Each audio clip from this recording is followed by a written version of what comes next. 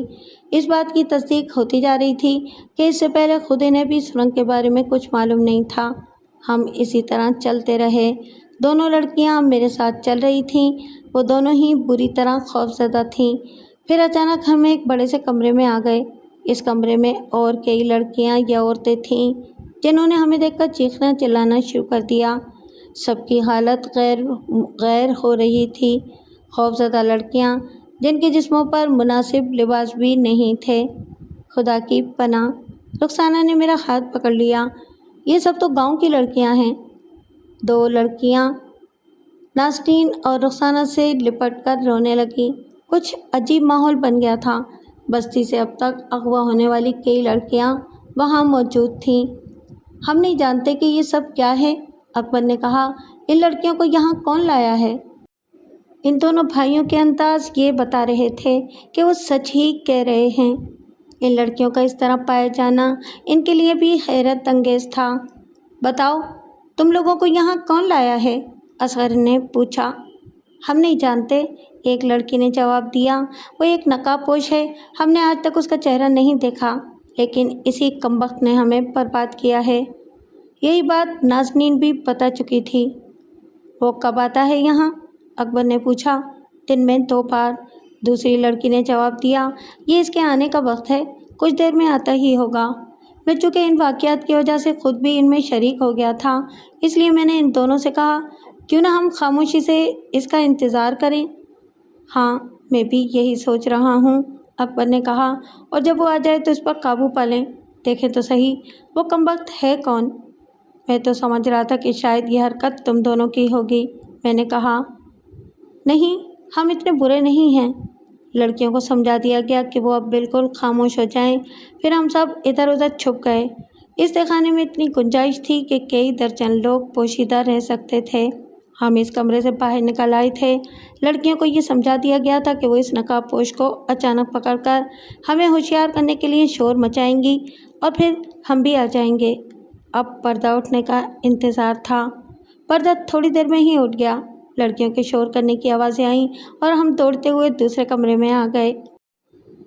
ایک کبھی ہیکل نقاب پوش ان لڑکیوں میں گھرا ہوا اپنے آپ کو چھڑانے کی کوشش کر رہا تھا، لیکن وہ لڑکیاں اس سے بری طرح چمٹ گئی تھیں۔ پھر جب ہم اس کمرے میں پہنچے تو وہ نقاب پوش سکتے میں آ گیا اور اس موقع پر لڑکی نے اس کا نقاب نوچ لیا۔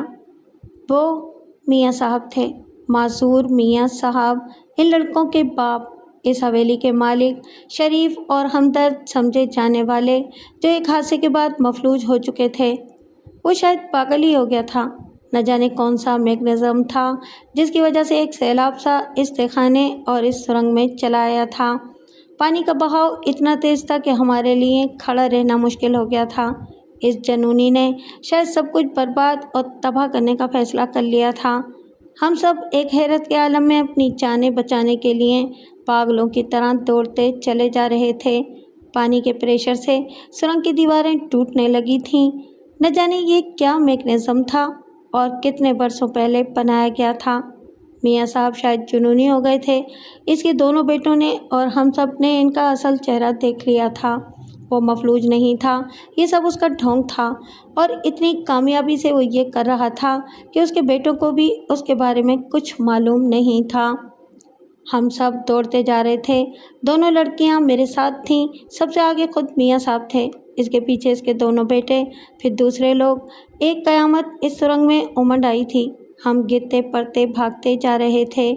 ایک اور دیوار گری، ایک بھیانک چیخ سنائی دی۔ خدا جانے اس دیوار کے نیچے کون آ گیا تھا، لیکن رک کر دیکھنے کا ہوش ہی کس کو تھا۔ ہم چیخ رہے تھے، چلا رہے تھے۔ پھر ایک اور ریلا آیا۔ اس ریلے نے اکبر کے پاؤں اکھیڑ دیے۔ اس نے خود کو سنبھالنے کی کوشش کی لیکن بہتا چلا گیا۔ اس کی آخری چیخ انتہائی دردناک تھی۔ اس کی کہانی ختم ہو چکی تھی۔ ایک لڑکی بھی گئی۔ پانی کے تیز ریلے نے مجھے بھی اکھاڑ دیا تھا، لیکن اس وقت دونوں لڑکیوں نے مجھے سنبھال لیا، ورنہ آج میں بھی اس کہانی کو دہرانے کے لیے زندہ نہیں رہتا۔ سیڑھیاں، سرنگوں کے اختتام پر کچھ اور سیڑھیاں، اور یہاں خود میاں صاحب کے پاؤں اکھڑ گئے۔ ایک دیوار بھی گر پڑی تھی۔ میاں صاحب چیختے ہوئے ڈھیر ہو گئے۔ میں نے نہ جانے کیا سوچ کر اسے پکڑ لیا، اسے جانے نہیں دیا۔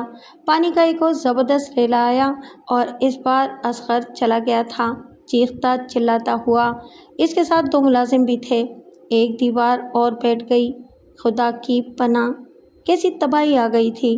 ایسے مناظر انگریزی فلموں میں دیکھے جاتے ہیں، لیکن یہ سب میرے سامنے ہو رہا تھا اور میں اس منظر کا حصہ بنا ہوا تھا۔ سیڑھیاں ختم ہوئیں۔ میاں صاحب کو میں نے تھام رکھا تھا، اس سے حساب جو لینا تھا۔ سیڑھیاں ختم ہوتے ہی ایسا لگا جیسے ہم دارالسکون میں آ گئے ہوں۔ پانی کے ریلے سرنگوں ہی میں رہ گئے تھے، اوپر کچھ بھی نہیں تھا، اور اس وقت ہم حویلی میں تھے۔ میرا یہ اندازہ درست نکلا تھا کہ ان سرنگوں کا تعلق حویلی سے ہو سکتا ہے، اور ہم حویلی میں تھے۔ کیا حاصل ہوا تھا؟ میاں صاحب کے دونوں بیٹے چلے گئے تھے، کئی لڑکیاں ڈوب چکی تھیں اور وہ خود بے ہوش ہو گئے تھے۔ ایک قیامت تھی، ہر لحاظ سے قیامت۔ حویلی کی سرنگوں کی تباہی، اس بات کا انکشاف کہ نقاب پوش گروہ کا سربراہ خود میاں صاحب ہی تھا، ایک حوث زدہ بوڑھا انسان جس نے گاؤں کی لڑکیوں کو برباد کرنے کا طریقہ یہ نکالا تھا کہ ایک گروہ ترتیب دیا تھا، وہ گاؤں کی لڑکیوں کو اغوا کر کے حویلی کے تہخانوں میں پہنچا دیتا، جہاں وہ ان کو بے آبرو کرتا۔ اپنے آپ کو پردے میں رکھنے کے لیے اس نے معذور ہو جانے کا ڈھونگ رچا رکھا تھا تاکہ کسی کا بھی دھیان اس کی طرف نہ جائے۔ اس کے اس گھناؤنے راز سے صرف اس کا گونگا ملازم ہی واقف تھا۔ حویلی والوں پر ایک قیامت آ گئی تھی۔ اس سے بڑی قیامت اور کیا ہوگی کہ اس کے دو جوان بیٹے بھی اس کے لائے ہوئے سیلاب کی بھینٹ چڑھ گئے تھے۔ پانی انہیں بہا کر لے گیا تھا، پھر ان پر سرنگوں کی دیواریں گر پڑی تھیں۔ یہ بھی اچھا ہوا کہ انہیں موت آ گئی تھی، ورنہ وہ کس طرح اپنے باپ کی صورت دیکھتے۔ ان تہخانوں اور سرنگوں سے 5 لڑکیاں ملی تھیں۔ انہیں ان کے گھر بھیج دیا گیا تھا۔ نہ جانے کتنے لوگ لمحے میں اور غصے میں بھرے ہوئے اس حویلی کو تباہ کرنے اور میاں صاحب کو مارنے کے لیے جمع ہو گئے تھے۔ وہ سب بکھرے ہوئے تھے۔ انہیں بڑی مشکل سے آنے سے روکا گیا تھا، کیونکہ میاں صاحب کہلانے والا اپنا ذہنی توازن کھو بیٹھا تھا، اور یہ اس کا ڈھونگ نہیں تھا بلکہ حقیقت تھی۔ وہ پھٹی پھٹی آنکھوں سے ہر ایک کی طرف دیکھ رہا تھا۔ اس کمرے میں ایک طرف میں کھڑا تھا تو دوسری طرف زیبی بھی تھی، جس پر ایک سکتا سا طاری تھا۔ اپنے باپ کے بارے میں اسے سب کچھ معلوم ہو چکا تھا۔ وہ رو رہی تھی۔ اس کمرے میں موت کی سی خاموشی تھی۔ میاں صاحب کو بستر پر لٹا دیا گیا تھا۔ وہ بالکل خاموش تھا۔ اس کے چہرے پر بلا کی بے چارگی تھی۔ کیا وقت ہوتا ہے! میں اس آدمی کو اس حویلی پر حکمرانی کرتے ہوئے دیکھ چکا تھا، اور اب وہی آدمی حسرت بھری تصویر بنا ہوا لیٹا تھا۔ کامران، زیبی اچانک میرے پاس آ کر بولنے لگی،